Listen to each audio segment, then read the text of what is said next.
Hello and welcome back to my channel. Today I am sitting on the floor because I want to be down to earth and relatable. Actually, it's because we rearranged all of the furniture and got rid of the chair and moved it somewhere else. So now while I'm waiting to figure out a new setup, I'm just keeping this corner and I'm gonna sit on the floor. Today feels a little bit like plagiarizing because mostly I just wanted to summarize and share the thoughts of another very wise human being. This wise human being is Adam Young, and he has a podcast called The Place We Find Ourselves, and this one was episode 18. It's called Why Your Story Makes It Hard to Hope. And I have listened to this multiple times because, the first time I'm just like, my brain is exploding, but I can't even remember all the things that I just heard and learned. And I was thinking about it because a big thing that's come up for me a lot recently is some of the things that I've been hoping for and feeling like, why am I still hoping for this? Why am I expecting things to change? It's so hard to pour your heart into something and not know if it's exactly 100% the Lord's will for you or exactly 100% when He's going to answer your prayers.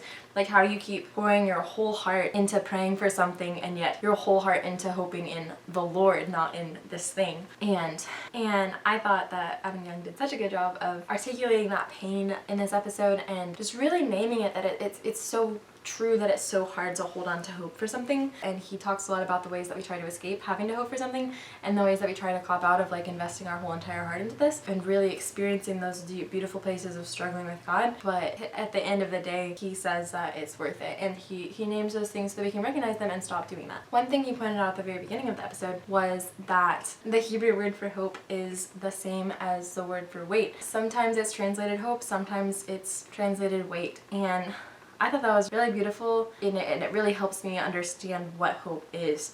It's waiting for something that we don't have, which I told you I've been reading in Romans, and there's a passage exactly like that in Romans that talks about if we hope.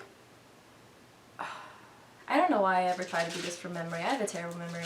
Yep, okay. This is in Romans 8. For in this hope we were saved. But hope that is seen is no hope at all. Who hopes for what they already have? But if we hope for what we do not yet have, we wait for it patiently. And I feel like those verses really sum up that attitude of hope. It's waiting for something that you don't have. And hope that is seen is no hope at all. Something about hope is the fact that we don't see it yet. That's an integral quality in the essence of hope is that it's something that we don't have, and it's something that we don't see, something that we don't understand, can't fully picture or imagine, but it's something that we want. And it's so hard to desire the right things in the right way. And a lot of my other thoughts on that come from There It Is When I Don't Desire God by John Piper that I was reading, and Waking the Dead by John Eldridge, and I've gone more on that side of things in some other videos. I'm pretty sure those thoughts feel familiar, so I'm pretty sure I said them before. In this one, I just really wanted to focus on the hope of Jesus. And this is where my thoughts intersect his.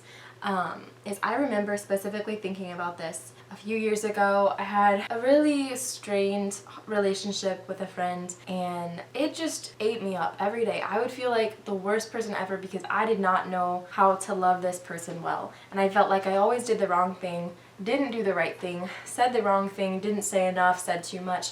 It was just I never got it right, and I never knew what to do for them, which was very discouraging because I loved them, and I was like, I don't know how to make this work. I don't know how to take care of you. I don't know what you need. And eventually I came to the understanding of I can't fix you. I can't solve your problems. I can't save your life. Jesus can. But I'm praying for you. And it was so hard to keep praying faithfully for this friend and our relationship and hoping that things would change for them, and just being like, God, where is your hand in all of this? And these are things that I'd poured my heart and my passion into for a very, very long time, and at some point you get so tired of praying for these things. And I felt that again, the hopelessness rising up in some situations now of things that I care deeply about, and I'm waiting for something to change and trying to pray for it, but it's so hard even to remember to pray for it because some part of me is so tired of trying and doesn't expect things to change. But anyway, back to the situation with my friend. There just came a day where I had this realization of, being a Christian is all about the resurrection. And I think Paul talks about that too, of if Christ was not raised from the dead, then we are fools to be pitied above everyone else. If Christ wasn't raised, then everything that we've preached is in vain. It doesn't matter if he died for our sins and was a great sacrifice. If he wasn't raised from the dead, that was all for nothing. And I really like that. I hear so much about, the death of Jesus and the cross and his sacrifice there, but the most important thing is that he was raised from the dead. And as I sat there thinking about it, I was like, okay, to be a Christian means to believe in my heart that everything can change in an instant. That's the truth and the glory of the gospel. And it blows my mind whenever I think about it, because it's like one moment Jesus was dead and we had no hope. There was nothing to live for, nothing to do with that. And then the next moment, he lived. And I'm just like, what a miracle wrapped up in the boundaries of time, and I don't understand it. It doesn't make sense. And it's so weird to me to imagine a point in my life where something changes and something flips and now something is defined differently. And my situations have shifted and my life is on a different trajectory. It's so hard to imagine there ever being a turning point where something changed and it's not just this constant like up and down, but we never really go anywhere. To imagine it being a switch from the death to the life and moving forward. Like sometimes we feel so stuck in stasis.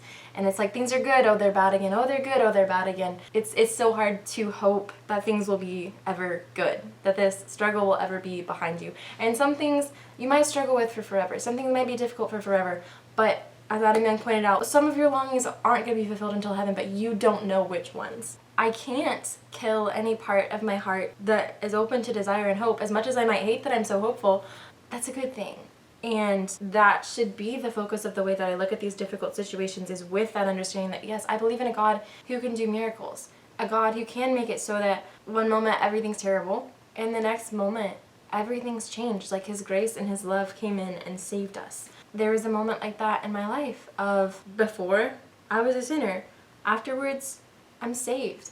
And oh my gosh, it hurts my brain of like where is that turning point? But there is a turning point. Like you watch the sun setting and it's like, oh, at some point, oh, it got dark, I didn't even notice. And it's so weird thinking about there being a point where it was day and then after that, like, it's night. If you boil it all down to it, there must have been a turning point. It's so weird to me to think about like the moment of conception, like one moment you don't exist, the next minute there's a soul. And that's the weirdest thing to think about, there being these shifts. But I believe in a God who can change things, who makes resurrections out of what was death.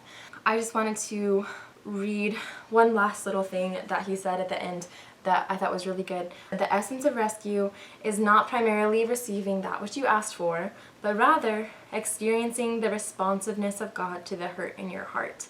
The important part about hoping and asking for something and continuing that dialogue and that struggle with God is not that you get the thing that you wanted. What actually is good and healing about that and makes it true, as it says in the Psalms, that like it is good to wait on the Lord, is experiencing God's responsiveness to your hurt. Even as he doesn't say, yes, I'm going to fix everything for you and change it all and you won't have to deal with this ever again. It's just him entering into that and caring for you.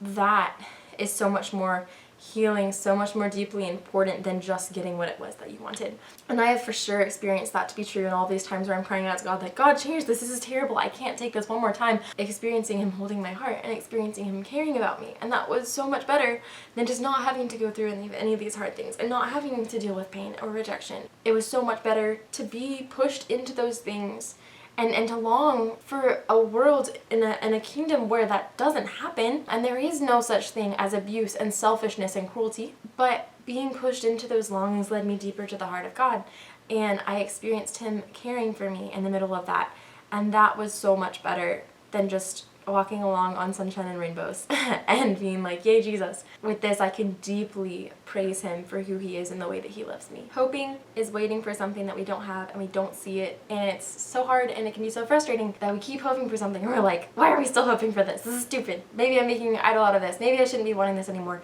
And you have to wrestle that out with God. But the important thing is that he is a God of resurrection. And he brings life from the dead. And he changes things. He works in our lives and he hears us. And what's more, he responds to us. He's good. Thank you for watching, and goodbye until more interesting things happen.